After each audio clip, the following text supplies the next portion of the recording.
ॐ तपकथामृतं तप्तजीवनं कविभिरीडितं कल्मषापहं श्रवणमङ्गलं श्रीमदाततं भुवि गृह्णन्ति ये भूरिदा जनाः। श्री श्री रामकृष्ण कथामृत प्रसंग चतुर्थ खंड पृष्ठ 1 ध्यानर स्थान। ठाकुरे मणिलाल संगरे कथा होउछन्ति आह्निक करने समय ईश्वर को केउं स्थान रे ध्यान करी। मणिलाल यही प्रश्नर उत्तर रे ठाकुरे कहते हृदय बेस डंकामरा स्थान सेठारे ध्यान करिवो। जप ध्यान आरंभ करने समय अनेकंक मनरे प्रायतः यही प्रश्न उठे। अनेक प्रकारर विधान अच्छी सहस्रार भू मध्यरे कंठरे हृदय एवं विभिन्न चक्र ध्यानर कथा कहुई। नीच चक्र गुड़िकरू मन को क्रमशः ऊर्ध्व चक्र को बा भूमि को नहीं जावाक हेबो। ठाकुरे हृदय को डंकामरा स्थान कहते। डंकामरा स्थान माने विख्यात जगह।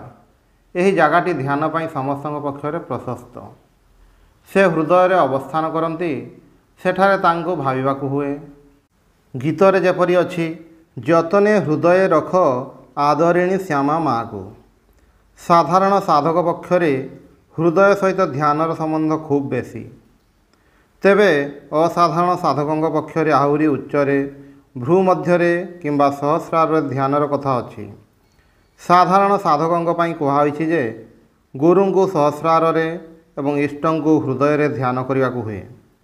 मने रखा हेबो एपरि कौनसी नियम नहीं जहाँ समस्त पक्षरे अनुकूल हेबो।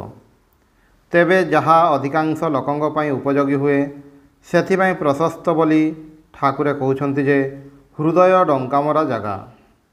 भ्रू मध्यरे ध्यान करने खूब कठिन। अनेक समय भ्रू मध्यरे ध्यान करने को जाई आखि खराब हो जाए। तापर साकार ध्यान और निराकार ध्यान विषय कहउछन्ति।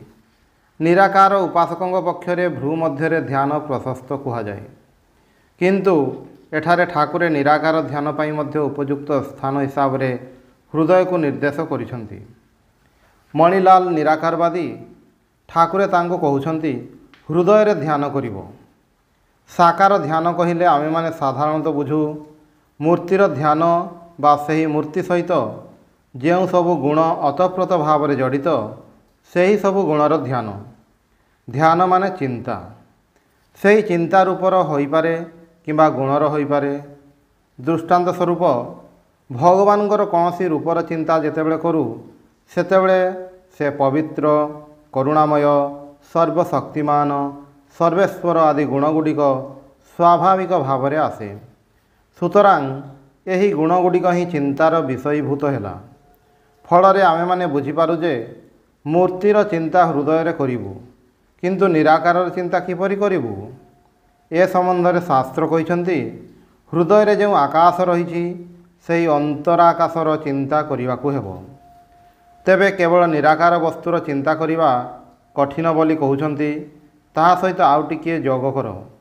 केतेबेले ज्योति केतेबेले निहारिका केतेबेले नक्षत्रपुंज केतेबेले उज्ज्वल ब्रह्मज्योति बा ब्रह्मसत्ता परिपूर्ण होई रहिछि एहीपरि चिंता करिवो। किंतु मने रखिबाकु हेबो जे एही निराकार स्वरूप गुड़िक संपूर्ण निराकार नुहे। कारण विशिष्ट गोटे आकृति नथिले भी ज्योति भी गोटे आकार, धुआं किंबा कुहुड़ी गोटे आकार। आकार माने जे हाथ गोड़ प्रभृति अंग प्रत्यंग थिबो ताहा नुहे। आकार माने जहा द्वारा गोटे वस्तुरु अन्य गोटे वस्तु को पृथक करा जाए। संपूर्ण निराकार चिंता करिबा अर्थात गुणशून्य वैशिष्ट्य शून्य चिंता साधारण साधकों पक्षरे असंभव। सेथिपाई सेमानंकु कौनसी प्रतीक अवलंबन करी चिंता करने को हेबो। एही धुआं निहारिका कुहुड़ी बा ज्योतिपुंज एगुड़िक होउछि प्रतीक। एही प्रतीक साहाय्य से निराकार ब्रह्मतत्व को चिंता करा जाए। मनुष्यर चिंता शक्ति एते सीमित जे से निराकार चिंता करि पारे नाही। अवयव विशिष्ट साकार रूपर ही चिंता करे।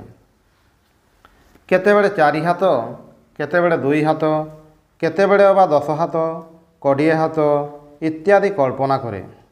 तापरे जेतेबेले सेथिरे भी हुए नाही सेतेबेले कहे अनंत बाहु अनंत पाद ଅନନ୍ତ ମସ୍ତକ ଇତ୍ୟାଦି। ଅର୍ଥାତ୍ ମନୁଷ୍ୟ ଯେଉଁ ରୂପଗୁଡ଼ିକ ସହିତ ପରିଚିତ, ଭଗବାନଙ୍କୁ ଚିନ୍ତା କରିବା ସମୟରେ ସେଗୁଡ଼ିକୁ ଆହୁରି ବିଶଦ କରି ହୁଏତ ଜ୍ୟୋତି ବା ଔଜ୍ଜଲ୍ୟ ବଢ଼ାଇ ତାହାକୁ ଭଗବାନଙ୍କ ସ୍ୱରୂପ ବୋଲି ଭାବେ। ଗୀତାରେ ଯେପରି କହିଛନ୍ତି ତାଙ୍କୁ ଜ୍ୟୋତିର୍ମୟ ଭାବିବାକୁ ହୁଏ। ଆହୁରି କହିଛନ୍ତି ଯେ ଯଦି ସହସ୍ର ସୂର୍ଯ୍ୟ ଏକ ସଙ୍ଗରେ ଆକାଶରେ ଉଦୟ ହୁଅନ୍ତି ତାହେଲେ ସେମାନଙ୍କର ଯେଉଁ ପ୍ରଜ୍ୱଳ ଜ୍ୟୋତି ହୁଏ ସେହି ଜ୍ୟୋତି ସଙ୍ଗରେ ଭଗବାନଙ୍କ ଜ୍ୟୋତିର କିଛି ଅଂଶ ହୁଏତ ତୁଳନା ହୋଇପାରେ କିମ୍ବା ତାହା ବି ନ ହୋଇପାରେ। ଏହାର ଭାବ ହେଉଛି ଏହି ଯେ ଆମେମାନେ ଯେତେବେଳେ ତାଙ୍କୁ କଳ୍ପନା କରୁ ସେତେବେଳେ ଆମମାନଙ୍କର ଅନୁଭୂତ ବସ୍ତୁଗୁଡ଼ିକୁ ବହୁଗୁଣିତ କରି ଆହୁରି ବିଶାଳ କରି ତାହାର ସୀମାକୁ ହଟାଇ ଦେଇ ତାକୁ ଭଗବାନଙ୍କ ପ୍ରତୀକ ବୋଲି ଭାବୁ। ସମ୍ପୂର୍ଣ୍ଣ ନିରାକାର ସ୍ୱରୂପରେ ତାଙ୍କୁ ଚିନ୍ତା କରିବା ଖୁବ୍ କଠିନ। ପରେ ଠାକୁରେ କହୁଛନ୍ତି ତାହା ବି କରାଯାଏ। ଜ୍ଞାନୀ ପକ୍ଷରେ ହୁଏତ ଭ୍ରୁ ମଧ୍ୟରେ କିମ୍ବା ସହସ୍ରାରରେ ଧ୍ୟାନ ଉପଯୋଗୀ, କିନ୍ତୁ ଭକ୍ତ ପାଇଁ ହୃଦୟରେ ଧ୍ୟାନ ସବୁଠାରୁ ବେଶୀ ଉପଯୋଗୀ। ଭାବ, ଆବେଗ, ଇମୋସନର ଭିତର ଦେଇ ଯେତେବେଳେ ଆମେ ଭଗବାନଙ୍କୁ ଚିନ୍ତା କରୁ ସେତେବେଳେ ହୃଦୟ ହିଁ ପ୍ରଶସ୍ତ ଜାଗା। କାରଣ ହୃଦୟରେ ଯେତେବେଳେ କୌଣସି ଭାବର ଉଚ୍ଛ୍ୱାସ ଆସେ ସେତେବେଳେ ଆମେମାନେ ସେଠାରେ ଗୋଟିଏ ଚାଞ୍ଚଲ୍ୟ ଅନୁଭବ କରୁ। ଉପନିଷଦରେ କୁହାଯାଇଛି ହୃଦୟେନ ଏବ ବିଜାନାତି। ହୃଦୟ ଦ୍ୱାରା ହିଁ ମନୁଷ୍ୟ ଜାଣେ। ହୃଦୟ ଜାଣିବାର କୌଣସି ଯନ୍ତ୍ର ନୁହେଁ। ଉପନିଷଦରେ ଅଛି ହୃଦି ଅୟମ୍ ଇତି ହୃଦୟମ୍। ହୃଦୟକୁ କୁହାହେଉଛି ଯେ ସେ ଈଶ୍ୱର ଏଠାରେ ଅଛନ୍ତି, ସେଥିପାଇଁ ଏହାର ନାମ ହୃଦୟ। ଏହା ବ୍ୟାକରଣ ନିର୍ଦ୍ଦିଷ୍ଟ ଅର୍ଥ ନୁହେଁ, ରୂଢ଼ ଅର୍ଥ। ଏହି କାରଣରୁ ହୃଦୟରେ ତାଙ୍କୁ ଧ୍ୟାନ କରିବା କଥା ପ୍ରାଚୀନ କାଳରୁ ଚାଲି ଆସିଛି। ସେଥିପାଇଁ ଠାକୁରେ କହୁଛନ୍ତି ହୃଦୟ ଡଙ୍କାମରା ଜାଗା। ମଣିଲାଲ ବ୍ରହ୍ମଜ୍ଞାନୀ ନିରାକାରବାଦୀ। ଠାକୁରେ ତାଙ୍କୁ ଲକ୍ଷ୍ୟ କରି କହୁଛନ୍ତି କବିର କହୁଥିଲେ ସାକାର ମୋର ମା, ନିରାକାର ମୋର ବାପା। କାକ ନିନ୍ଦ କାକ ବନ୍ଦ ଦନ ପାଲ୍ଲା ଭାରି। ସାକାର ମୋର ମା, ନିରାକାର ବାପା, ଦୁଇ ଜଣ ହିଁ ନିଜର, ଦୁଇ ଜଣଙ୍କୁ ହିଁ ଆମେ ଗ୍ରହଣ କରିପାରୁ। କାହାର ନିନ୍ଦା କରିବୁ ଅଥବା କାହାର ବନ୍ଦନା କରିବୁ, ଉଭୟ ହିଁ ସମଭାବରେ ପୂଜ୍ୟ, ସମାନ ଆକର୍ଷଣୀୟ। ଯେକୌଣସି ଗୋଟିଏ ଭାବ ଆଶ୍ରୟ କଲେ ହୁଏ। ହଳଧାରୀ ଦିନରେ ସାକାରରେ ଓ ରାତିରେ ନିରାକାରରେ ରହୁଥିଲେ। ଏହା କହିବାର ଉଦ୍ଦେଶ୍ୟ ହେଉଛି ଉଭୟ ମଧ୍ୟରେ କୌଣସି ବିରୋଧ ନାହିଁ। ଯିଏ ସାକାର ଭାବରେ ଭାବେ ସେ ଯେ ନିରାକାର ଭାବରେ ଭାବିବ ନାହିଁ ବା ତାହାର ସେ ରୂପରେ ଭାବିବାରେ ବାଧା ଅଛି ତାହା ନୁହେଁ। ପୁଣି ନିରାକାରବାଦୀ ଯଦି ସାକାର ଭାବରେ ଭଗବାନଙ୍କୁ ଭାବେ ସେଥିରେ କୌଣସି ଦୋଷ ହୁଏ ନାହିଁ। ଆମମାନଙ୍କର ମନର ସ୍ୱଭାବ ଏପରି ଯେ ଯେତେବେଳେ ଆମେ ମନେ କରୁଛୁ ନିରାକାର ଭାବରେ ଚିନ୍ତା କରିବୁ ସେତେବେଳେ କିନ୍ତୁ ପ୍ରତ୍ୟକ୍ଷ ଭାବରେ ନହେଲେ ମଧ୍ୟ ପରୋକ୍ଷ ଭାବରେ ଆମେ ତାଙ୍କୁ ସାକାର କରି ଭାବୁଛୁ। ତାଙ୍କୁ କୌଣସି ନା କୌଣସି ଆକାର ଦେଉଛୁ, ତାଙ୍କର ହାତ ଗୋଡ଼ ଥାଉ ବା ନଥାଉ। ଯେପରି ଖ୍ରୀଷ୍ଟିଆନମାନଙ୍କର କ୍ରୁଶ କିମ୍ବା ମୁସଲମାନମାନଙ୍କର କାବା। ତାପରେ ବିଶ୍ୱାସରେ ବସ୍ତୁ ଲାଭ ହୁଏ ବିଷୟରେ କହୁଛନ୍ତି। ତାପରେ କହିଲେ ଯେ ସାକାରରେ ବିଶ୍ୱାସ କର କିମ୍ବା ନିରାକାରରେ ବିଶ୍ୱାସ କର, କିନ୍ତୁ ଠିକ୍ ଠିକ୍ ହେବା ଦରକାର, ଅର୍ଥାତ୍ ଦୃଢ଼ ବିଶ୍ୱାସ ହେବା ଦରକାର। ବିଶ୍ୱାସ ଦ୍ୱାରା ମନୁଷ୍ୟ ବସ୍ତୁ ଲାଭ କରେ। ବିଶ୍ୱାସେ ମିଳଇ ହରି। ଏହି ସମ୍ବନ୍ଧରେ ଶମ୍ଭୁ ମଲ୍ଲିକଙ୍କର ଦୃଷ୍ଟାନ୍ତ ଦେଉଛନ୍ତି। ଶମ୍ଭୁ ମଲ୍ଲିକ କହୁଥିଲେ ଭଗବାନଙ୍କ ନାମ କରି ବାହାରିଛି, ମୋର ପୁଣି ବିପଦ କ'ଣ? ଭଗବାନଙ୍କ ନାମ କରି ବାହାରିଲେ କୌଣସି ବିପଦ ହୁଏ ନାହିଁ। ବିଶ୍ୱାସରେ ସବୁ ହୁଏ। ଠାକୁରେ ଅନ୍ୟତ୍ର ମଧ୍ୟ ଏହି ବିଶ୍ୱାସର ମାହାତ୍ମ୍ୟ କହିଛନ୍ତି। ଜଣେ ସମୁଦ୍ର ପାର ହେବ, ବିଭୀଷଣ ତା ଲୁଗାକାନିରେ କିଛି ଗୋଟାଏ ବାନ୍ଧି ଦେଇ କହିଲେ ତୁମେ ଚାଲି ଚାଲି ସମୁଦ୍ର ପାରି ହୋଇପାରିବ। ସେ ବିଶ୍ୱାସ କରି ସମୁଦ୍ର ପାର ହେଉଛି। ସେତେବେଳେ ହଠାତ୍ ତାର ମନେ ହେଲା ଏମିତି କ'ଣ ଜିନିଷ ଲୁଗାରେ ବାନ୍ଧିଦେଲେ ଯେ ମୁଁ ସମୁଦ୍ର ପାରି ହୋଇପାରୁଛି। ସେ ଲୁଗାକାନି ଖୋଲି ଦେଖିଲା ଯେ ସେଥିରେ କେବଳ ରାମ ନାମ ଲେଖା ଅଛି। ସେତେବେଳେ ସେ ଭାବିଲା ଓ ଏଇଆ।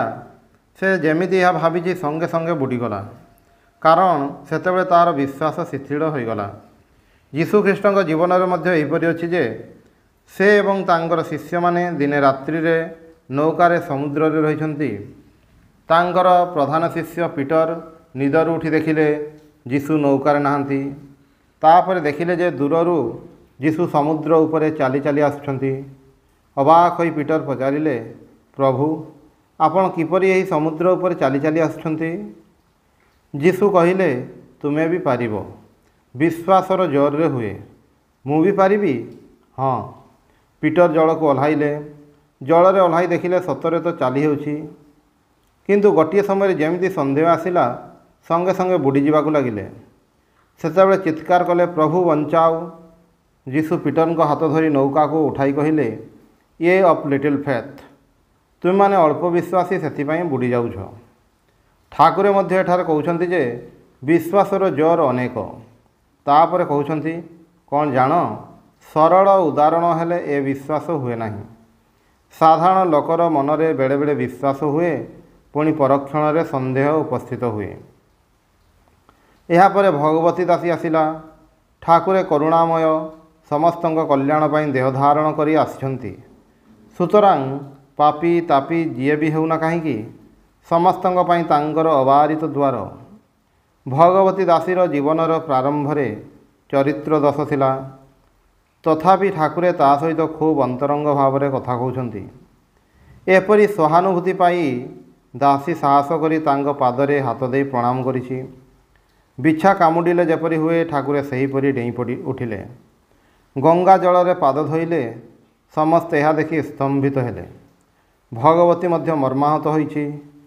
ତାପରେ ଠାକୁରେ କହୁଛନ୍ତି, ଦେଖ, ତୁମେମାନେ ଏମିତି ସାଧାରଣ ଭାବରେ ପ୍ରଣାମ କରିବ, ପାଦରେ ହାତ ଦେବା ଦରକାର ନାହିଁ।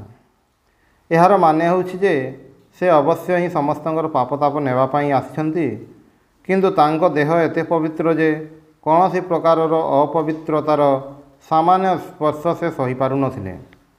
ଏପରି କୁହାଯାଏ ଯେ ଅବତାରଙ୍କର ଶରୀର ଶୁଦ୍ଧ ସତ୍ୱମୟ। ସେହି ଦେହରେ ସାମାନ୍ୟ ମାତ୍ର ଅଶୁଦ୍ଧିର ସ୍ପର୍ଶ ହେଲେ ସେମାନଙ୍କୁ ଅସହ୍ୟ ଯନ୍ତ୍ରଣା ହୁଏ। ଏହା ମନେ ରଖିବାକୁ ହେବ, ଯେଉଁଥିପାଇଁ ଠାକୁରଙ୍କ ଭକ୍ତମାନେ ଅନେକ ସମୟରେ ତାଙ୍କୁ ସ୍ପର୍ଶ କରିବାକୁ ସଂକୋଚ ବୋଧ କରୁଥିଲେ। ଏହି ଭଗବତୀ ଦାସୀର ସ୍ପର୍ଶ ଏକମାତ୍ର ଦୃଷ୍ଟାନ୍ତ ନୁହେଁ। ଏପରି ଦୃଷ୍ଟାନ୍ତ ତାଙ୍କ ସାଥିରେ ଯେଉଁମାନେ ଥିଲେ, ସେମାନେ ଅନେକ ସମୟରେ ଦେଖିଛନ୍ତି। କିନ୍ତୁ ଏତେ ଯନ୍ତ୍ରଣା ସତ୍ତ୍ୱେ ଭଗବତୀ ଉପରେ ଠାକୁରଙ୍କର କୌଣସି ବିରୂପ ଭାବ ନାହିଁ। ସେ କେବଳ କହିଲେ, ତୁମେମାନେ ସାଧାରଣ ଭାବରେ ପ୍ରଣାମ କରିବ। ତେବେ ଠାକୁରଙ୍କ ଜୀବନ ସହିତ ଯେଉଁମାନେ ପରିଚୟ ଅଛନ୍ତି, ସେମାନେ ଜାଣନ୍ତି ସେତେବେଳର ଅଭିନେତ୍ରୀମାନଙ୍କର ସ୍ୱଭାବ ଭଲ ନ ହେଲେ ବି ସେମାନେ ଠାକୁରଙ୍କ ପାଦରେ ହାତ ଦେଇ ପ୍ରଣାମ କରୁଥିଲେ। ଠାକୁରେ ମଧ୍ୟ ମା ଆନନ୍ଦମୟୀ, ମା ଆନନ୍ଦମୟୀ କହି ସେମାନଙ୍କର ପ୍ରଣାମ ଗ୍ରହଣ କରୁଥିଲେ। ସେତେବେଳେ ତ ପାଦରେ ହାତ ଦେବାରୁ ଯନ୍ତ୍ରଣା ବୋଧ ହୋଇନାହିଁ। ତାହେଲେ କାହିଁକି ଭଗବତୀର ପ୍ରଣାମ ସହିପାରୁନାହାନ୍ତି? କେବଳ ଭଗବତୀର ଚରିତ୍ର ପୂର୍ବରୁ ଭଲ ନଥିଲା ବୋଲି ଯେ ଠାକୁରେ ଏପରି କରୁଛନ୍ତି ତାହା ନୁହେଁ। ଏହା ମଧ୍ୟରେ ହୁଏତ ଆହୁରି କିଛି ବ୍ୟକ୍ତିଗତ ରହସ୍ୟ ଅଛି, ଯାହା ଠାକୁରେ ଆମମାନଙ୍କ ନିକଟରେ ପ୍ରକାଶ କରିନାହାନ୍ତି। ଫଳରେ ଆମେମାନେ ଏପରି ଗୋଟିଏ ଦୃଷ୍ଟାନ୍ତ ଦେଖି ଠାକୁରଙ୍କର ଯେଉଁ କରୁଣାମୟ ରୂପ, ତାହା ଯେପରି ସଂକୁଚିତ ନ କରୁ। ତାଙ୍କର କରୁଣା ସମସ୍ତଙ୍କ ପାଇଁ ପ୍ରବାହିତ। ପତିତ ଅଧମଠାରୁ ଆରମ୍ଭ କରି ସାଧୁସନ୍ଥ ଏପରି ବ୍ରହ୍ମଜ୍ଞ ପର୍ଯ୍ୟନ୍ତ ସମସ୍ତେ ତାଙ୍କର କରୁଣା ଲାଭ କରିଛନ୍ତି। ସୁତରାଂ ଠାକୁରଙ୍କୁ ଏପରି ସଂକୁଚିତ ଦୃଷ୍ଟି ବୋଲି ମନେ କରାଯାଇପାରେ ନାହିଁ। କିନ୍ତୁ ତା ସତ୍ତ୍ୱେ ତାଙ୍କ ଦେହର ଯନ୍ତ୍ରଣା ହେଉଥିଲା, ଏହା ସ୍ୱାଭାବିକ। ମହାପ୍ରଭୁ ଶ୍ରୀ ଚୈତନ୍ୟଙ୍କର ଶେଷ ଅବସ୍ଥାରେ ତାଙ୍କ ଅନ୍ତରଙ୍ଗ ଭକ୍ତମାନେ ତାଙ୍କୁ ଘେରି ରହୁଥିଲେ। ଯେପରି କେହି ଅଶୁଦ୍ଧ ଭାବରେ ତାଙ୍କୁ ସ୍ପର୍ଶ ନ କରେ କିମ୍ବା ଏପରି କୌଣସି କଥା ନ କହେ ଯଦ୍ୱାରା ତାଙ୍କ ଶୁଦ୍ଧ ଭାବରେ କୌଣସି ଆଘାତ ଲାଗେ। ଏହି ଶୁଦ୍ଧ ଦେହ ମାନେ ଅଶେଷ ଯନ୍ତ୍ରଣା, ଅଶୁଦ୍ଧିର ସ୍ପର୍ଶ ମାତ୍ର ସେଠାରେ ସହି ହୁଏ ନାହିଁ। ଏହା ଅବତାର ପୁରୁଷଙ୍କ ଜୀବନରେ ଯେପରି ପରିସ୍ଫୁଟ ହୁଏ, ସେପରି ଅନ୍ୟତ୍ର କେଉଁଠି ଦେଖାଯାଏ ନାହିଁ। ଅବଶ୍ୟ ସେଥିରେ ମଧ୍ୟ ଅବସ୍ଥା ବିଶେଷ ଅଛି। ଏପରି ଅବସ୍ଥା ଅଛି ଯେତେବେଳେ ସେ ଶୁଦ୍ଧି ଅଶୁଦ୍ଧିର ଅତୀତ ଭୂମିରେ ଅବସ୍ଥାନ କରୁଛନ୍ତି। ସେଠାରେ ଆଉ କୌଣସି ସ୍ପର୍ଶ ଦୋଷ ହେଉନାହିଁ। କିନ୍ତୁ ଯେତେବେଳେ ସେ ଜୀବ ପ୍ରତି କରୁଣା କରି ନିଚ ଭୂମିକୁ ଅବତରଣ କରି ଆସୁଛନ୍ତି, ସେତେବେଳେ ତାଙ୍କର ସେହି ଦେହରେ ଅଶୁଦ୍ଧିର ଲେଶମାତ୍ର ସ୍ପର୍ଶ ହେଲେ ବି ଅଶେଷ ଯନ୍ତ୍ରଣା ଭୋଗ କରନ୍ତି। ଠାକୁରଙ୍କ କ୍ଷେତ୍ରରେ ଆମେମାନେ ତାହା ଏଠାରେ ଏବଂ ଅନ୍ୟତ୍ର ଦେଖିବାକୁ ପାଉ। ଶ୍ରୀ ଶ୍ରୀ ମା ଶାରଦା ଦେବୀଙ୍କ ସ୍ମୃତି କଥାରେ ଅଛି, ମା କହୁଛନ୍ତି, କେହି କେହି ପ୍ରଣାମ କଲେ ଶରୀରରେ ପ୍ରଶାନ୍ତି ଅନୁଭବ ହୁଏ, ଆଉ କେହି କେହି ପ୍ରଣାମ କଲେ ପାଦ ପଡ଼ିଯିବା ପରି ଲାଗେ। ସୁତରାଂ ଯେଉଁମାନେ ପ୍ରଣାମ କରୁଛନ୍ତି ସେମାନଙ୍କର ଭାବ ଉପରେ ଏହା ନିର୍ଭର କରେ। ଠାକୁରଙ୍କ ଜୀବନରେ ଅନ୍ୟତ୍ର ଅଛି, ସେପରି କେହି ଜଣେ ସ୍ପର୍ଶ କରିଥିଲା, ତାପରେ ତାଙ୍କର ଜ୍ୱାଳା ବୋଧ ହୁଏ। ସେ ଗଙ୍ଗା ଜଳରେ ଅନେକ କ୍ଷଣ ପାଦ ଧୋଇ କହିଥିଲେ, ଦେଖ, ଯିଏ ଯାହା ପାପତାପ କରି ଆସି ଯେତେବେଳେ ପ୍ରଣାମ କରେ, ସ୍ପର୍ଶ କରେ, ସେତେବେଳେ ସେହି ସମସ୍ତ ପାପତାପ ମୋତେ ନେବାକୁ ହୁଏ। ସେ କିପରି ନିଅନ୍ତି, କିପରି ଏହା ସମ୍ଭବ ହୁଏ, ତାହା ଆମେ ବୁଝିପାରିବୁ ନାହିଁ। ଯେତେବେଳେ ଅନ୍ୟର ଭୋଗ ନିଜ ଉପରେ ନେଇ ନିଅନ୍ତି, ସେତେବେଳେ କହୁଥିଲେ, ଭୋଗଟା ଏହି ଦେହରେ ହୋଇଗଲା। ସେହି ଭୋଗର ତୀବ୍ରତା ଆମେ କଳ୍ପନା କରିପାରିବା ନାହିଁ। ଯିଏ ପାପ କରି ଆସିଛି, ତାହାର ଯନ୍ତ୍ରଣା ଲାଘବ ହେବ ବୋଲି ସେ ସେହି ତୀବ୍ର ଯନ୍ତ୍ରଣା ଭୋଗ କରନ୍ତି। ଖ୍ରୀଷ୍ଟିଆନମାନଙ୍କ ମତରେ ଅଛି ଭିସେରିୟସ୍ ଆଟେନମେଣ୍ଟ। ଯୀଶୁ ଅନ୍ୟର ପାପ ନିଜ ଉପରେ ନେଇ ତାହାର ପ୍ରାୟଶ୍ଚିତ କରିବା ପାଇଁ ନିଜେ କ୍ରୁଶବିଦ୍ଧ ହେଲେ। ଠାକୁରେ ଏସବୁ ଜାଣିନଥିଲେ କିମ୍ବା ପଢ଼ିନଥିଲେ, ଟିକିଏ ଅଧେ ଶୁଣିଥିଲେ।